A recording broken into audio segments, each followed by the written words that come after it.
Ассалаумағалейкум, табиғи емдік жолды іздеген жандар. Видеоны соңынан көрсеңіздер, дәл осы хит болып жатқан емдік судың нақты медициналық тұрғысынан қандай адам ағзасына пайдасы бар, соның барлығын бірге осы жерде талқылайтын боламыз. Ары кетсе 4-5 минут қана уақыт алатын болады. Ал енді біз жалпы адам ағзасы судан тұрады, ол кез келген, оны кішкентай баладан да сұрасақ, уже барлығы білет. Бірақ суды қазіргі таңда жалпы біздегі орталық Азия бойынша, Қазақстан, Қырғызстан, Тәжікстан, Өзбекстан, түрлі айналамыздағы көрші мемлекеттердің көбісі, яғни су пайдалануы өте төмен екен. Яғни біз көбінесе шетелге барып келген үлкен кісілер айтады, мысалға Қытайдың өзінде үнемі суды пайдаланады, және жылы суды ең алдымен жаңағыдай аш қарынға немесе кез келген ресторанға кірген кезде су береді дейді стаканмен. Неліктен? Себебі судың ол кісілерді біледі, қаншалықты адам ағзасына пайдалы екенін. Енді мен жалпы бұл жерде түсіндіретінім, біздің мысалға ағзамыздың 60-70% судан тұрады, ал мидың мысалға 75% судан тұрады. Одан бөлекте қаншама біз білмейтінде, мысалға қан плазмасының өзі қаншама жартысына жуығы судан тұратынын сіздерге ескерткім келеді. Енді бұның барлығы медициналық, яғни тұрғысынан нақты дәлелденген ақпараттар. Енді біз кез келген суды ішсек те болады жалпы. Ол өлі суды, ол сүзгіден өткен суды да ішуге болады. Бірақ біз осы арнайы 3 жылдан бері осы су арқылы қаншама адамдарға, яғни көмектесіп жатырмыз, қаншама адамдарға бағдар беріп жатырмыз. Сондықтан да өлі судан көрі, фильтрден өткізілген ешқандай ішіндегі құрамындағы барлық заттарының барлығы, пайдалысының барлығын алып тастап, зиянын да алып тастап, тек қана судың өзін бергеннен кейін ол ақыр аяғында адам ағзасына өз зиянын тигізетінін ескерткім келеді. Себебі қартайған кезде, уже жас өте келе, мысалы аяқтың сынғыштығы, өзгеде мысалы магнийдің жетіспеушілігі, оның барлығы негізінде судан алуымыз, бірінші кезекте судан алуымыз керек. Мысалға біз қазір мынау емдік суды ұсынып жатырмыз. Бұл суда кальцийдің мысалға 60-та 1 литр су ішетін болсаңыз, кальцийді, яғни 62-де 5 миллиграмм 1 литр суда қабылдайсыз. 1 литр судың құрамында болады. Сонда табиғи түрде. Ал магний болса, ол әрине қараңыздаршы, 15-де, яғни 2 миллиграмм табиғи түрде 1 литр суда Көктөбе Анабұлақ суында болады. Ойлаңыздаршы. Осындай керемет, осындай біздің Қазақстанға Құдайдың өзі осылай қазақтарға жалпы жаратып берген. Енді осыны 3 жылдан бері жалпы зерттеу, түрлі лабораторияға алып барамыз, сұраймыз ғой. Неліктен, мысалға, әркімнің өз ойы болады, әр ғалымның, әр дәрігердің өз ойы болады. Неліктен деймін ғой енді. Сонда барлығы, сонда Алланың бір ғана, Алланың ғана қалауымен барлығын ровно жасаған. Мысалға, күмісі бар. Күмісінің өзі бұл жерде қараңыздаршы 0,000,000,003% қана. Егерде бұдан жоғары болса, адам ағзасына зиян, ол түрлі ауруларға душар болуы мүмкін, ал бұдан төмен болатын болса, ол ешқандай пайдасы жоқ. Ал бұл мөлшердегі, яғни кездесіп жатқан бұл судың құрамындағы күмісі, яғни адам ағзасындағы түрлі бактерияларды, түрлі бөгде заттарды жоюға дәл осы күмістің рөлі өте орасан. Ал негізінде судың құрамындағы, мысалға, бөгде зат түсетін болса, жер астынан шығып жатыр ғой бұл таза күйінде. Соның кезінде, мысалға, бөгде зат түсетін болса, осы күмістің өзімен өзі сонда судың арасындағы бөгде заттарды, яғни жойып отырады. Антисептик ретінде қолданылады десем де болады. Солай өзі Алла тағаланың барлық кереметін жасап қойған дәл осы біздегі ұсынып жатқан емдік су.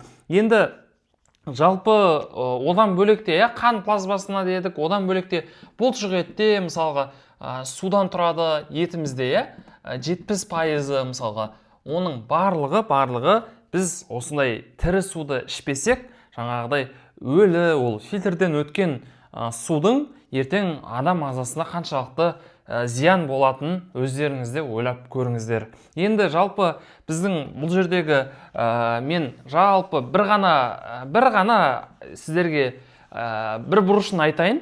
Мен түрлі жаңағыдай лабораторияға барамын, түрлі зерттеу қағаздарында жазып бергендей, бір ғана pH, яғни pH элементін айтады. Бұл жерде pH дегеніміз, pH-тың өзі сілтілі және қышқылды орта болады. Мысалға адам ағзасында жалпы нормада 7, 10 деп алатын болсақ, мысалға мына жерде 7,35 нормада. Бұл арнайы негізінде pH-ты есептейді, әртүрлі құралдар бар. Асқазанда ол 1,5 мен мысалға 3,5-ның арасында қышқылды ортада болу керек. Егер де осыдан да төмен түсіп кететін кісілер бар, ол ауызға ащы дәм келу. Енді ауызға ащы дәм келуінің негізгі бір себептерінің бірі дәл осы біз айтып жатқан pH-тың төмендеуінен болады. Ол қышқылды ортаға түседі. Енді қараңыздар, жалпы мысалға дәл осы ортасынан алатын болсақ, мысалға 7-ге дейін, 7-ні көрсетейін. Егер де 7-ның аралығында, 7,35, 7,45, 8-ге дейін, 7 мен 8-дің аралығында дейін қышқылды сілтілі орта, яғни норма болу керек кез келген жерде. Мысалға қанның да, яғни біздің қанымыздың да өз pH-ы, яғни нормада болу керек. Егер де pH бұл қанда төмендеп кетсе, мына жақта қышқыл, қышқыл. Бұл қышқыл деген сөз қою, яғни сілтілі бұл сұйықтық. Яғни бізде қышқылды ортада, яғни қан тамыр, қышқыл ортада қан ағысы баяулайды, ол қоюланып кетті деп айтамыз ғой. Негізінде бұл pH-тың да бір сол жерде рөлін ойнайды. Енді ол бір ғана pH-қа ғана қарамаймыз, өзге де себептер бар. Бірақ негізгі бір себептердің бірі осы pH-тың төмендеуінен болады. Одан кейін мысалға қышқылды ортаға, мысалы қан тамырымызда, мысалы 5 болып қалды, немесе 6 болып қалды, енді әртүрлі болады. Ол кезде біз нақты осынша болды деп ешкім нақ басып айта алмайды. Ол арнайы аппараттармен тексерілу керек. Қазір ол жағынан қатты қаралмайды. Қазіргі таңда мысалға біз зерттеп жатқандай, мысалға егер де бұл қышқылды ортаға түсетін болса, қанымыз қойланып, яғни бұл қойлану деген сөз ғой, жалпы қышқыл. Сол кезде қанымыз қою айналмай қалады. Қан айналым дұрыс болмай қалады. Ал біз ұсынып жатқан бұл емдік судың нақты кардиология ішкі аурулар институты жазып бергендей 7-де 95-ті құрайды. Бізде арнайы pH метрия, яғни кішігірім аппаратпен тексерсек те, яғни 8-ді 7,90-ды көрсетеді, әртүрлі енді. Сол кезде нақты 7,98-ді көрсетіп тұр. Бұл 8-ге жоқ. Енді бұл суды іштіңіз, мысалға 5 болып тұрған, енді өздеріңіз елестетіңіз да, мысалға pH-ымыз 5, ол сілтілі емес, қышқылды орта, бұл қоюланып кеткен, ал есесіне дәл осындай су келді, мысалға 5-ке кеп түсті, іштік, кез келген ол тағам, ол кез келген су асқазан арқылы, ол қан тамырға өтеді, ол қанға өтеді, сол кезде бұны автоматты түрде, яғни уже 5-ті мысалға жоғары қарай көтере бастайды. Өзі мысалға 7,98 болып түскен су, яғни енді 7,98 болмаса да мысалға 6-ға көтеру мүмкін, немесе 7-ге көтеру мүмкін. Солай гемоглобин жоғарылап кетеді, эритроциттер, гематокриттер, оның барлығы жоғары көрсетеді. Яғни бұл судың ішетін болсақ, дәл соны, яғни төмендетіп, гемоглобин, эритроцит, гематокриттерді төмендетіп, яғни осы pH-ты, яғни 7,5 аппаратын болса, уже автоматты түрде барлығы гемоглобиннің де өз нормасына түсе бастайды. сол сияқты бұл қышқылды біз сілтіге қарай шамалы ғана өткіземіз. 7:35 7:45-тің аралығында болғаны өте жақсы, себебі қан айналымыз жақсы айналады. Ал бұл кезде көбіне адамдарды мынау сілтілі ортада көп адамда кездесе қоймайды, сілтілі орта адам ағзасында. Себебі біз қышқыл тағамдарды жейміз, асқазанда түрлі, жаңа қышқылды көп болады, сол кезде басып тастайды. Ал 1/5, яғни 3/5 бұл асқазанның қышқылдылығы, яғни бұл жерде 1/5 пен 3/5-тің аралығында болу керек. Ал бұдан да төмен, мысалға 1 болып қалуы мүмкін да, сіздің асқазаныңыз. Ол ауызға ащы дәм келе бастайды, жаман иіс шыға бастайды. Оның барлығы қышқылдың, яғни көбейіп кетуінен болады. Ал су түсті, су мысалы 7,98 түсті, бұл 7,98-ге көтермесе де, мысалға 3-ке көтеруі мүмкін да. Сол кезде автоматты түрде мынау қышқылдың арасынан,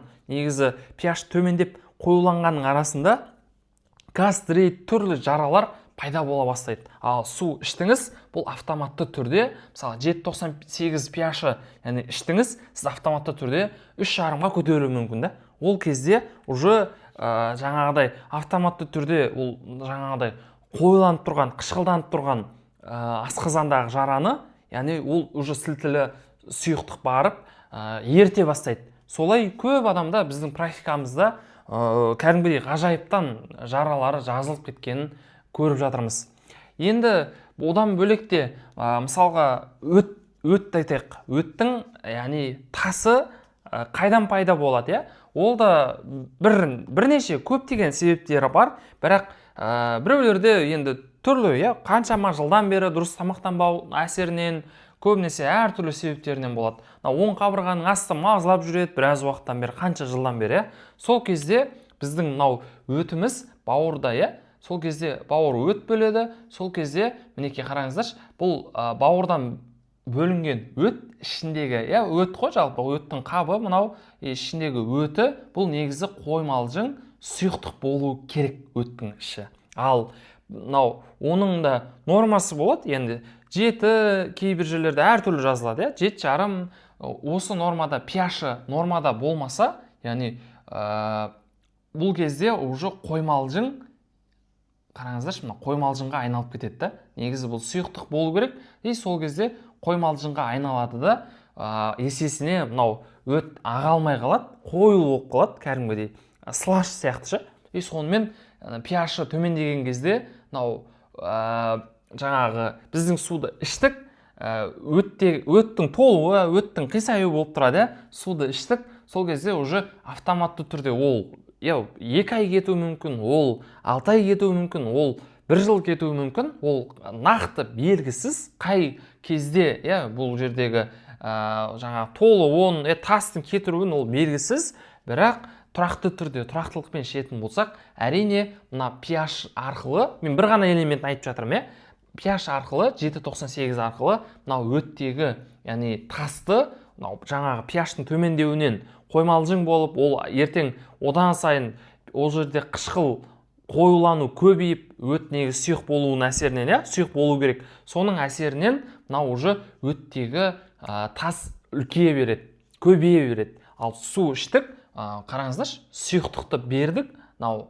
өтімізге, ол кезде уже мынау есесіне қараңыздаршы, мынау былай қарай жоғарылайды, сілтіге өте бастайды. Сол кезде уже автоматты түрде мынау қатып қалған тастар, түрлі, ол холестеринді, кальцийлік, әртүрлі тастардың ұзақ уақыт аралығында жаймендеп еріп жатқанын көріп жатырмыз. Бұның барлығы нақты медициналық тұрғысынан зерттелінген. Сондықтан да өтінде тасы бар кісілерге болады ма, ішіп көрейік деп жүрген кісілер болса, ойланбай біздегі Көктөбе Анабұлақ суларын ішіп көріңіздер. Жалпы түсінікті болды деген ойдам, мысалға тағы да қайталап кетейін, мысалға біздің ағзамыздағы бауыр pH төмендеді, ол қоюға өтті, қоймалжың болды өтіміз, бұл pH төмендеді деген сөз. Бір ғана себебін айтып жатырмын. Ал су іштік, бұл pH, яғни қышқылдан, қышқылды ортадан тас пайда болды, басқа өт толып қалды, ол уже сілтіге өткізген кезде, су 7,98 сілтілі су ғой, сол кезде автоматты түрде өттегі тас, яғни ери бастайды. Дәл солай, мынау қан тамырдағы мынау қатып тұрған кәдімгідей жаңа қан қою болып тұрады, ол қышқылға өтіп кетті, қанымыз қоюланып кетті, қышқылға pH-і төмендеп кетті, қатып тұрады да, мынау қан тамыры кәдімгідей андай тырысып тұрады, соның әсерінен мысалға давление шығады. Ал су іштік, уже жаңағы қоюды, қышқылды сұйықтыққа алмастырдық, сілтілге алмастырдық, автоматты түрде, яғни босаңси бастайды қан тамыры. Соның әсерінен уже қан айналымы дұрыстап, давление да тұрақтала береді. Бұның барлығы, яғни бір ғана бұл pH-қа ғана байланысты емес, бір ғана себебін айтып жатырмын. Сондықтан да мына біз ұсынып жатқан емдік көктөбе анабұлақ суларын қазіргі таңда оразада алып, қаншама адамдар, енді оразада көбінесе адамдар дұрыс жаққа қарай өзгерем, денсаулығымды қараймын деген кісілердің көбісі осы су арқылы бастап жатқанын қаншамасын көріп жатырмын. Енді сәресінде мысалға 2 стаканнан ішіп, ары қарай ауыз ашар кезде 2 стакан, тағы да.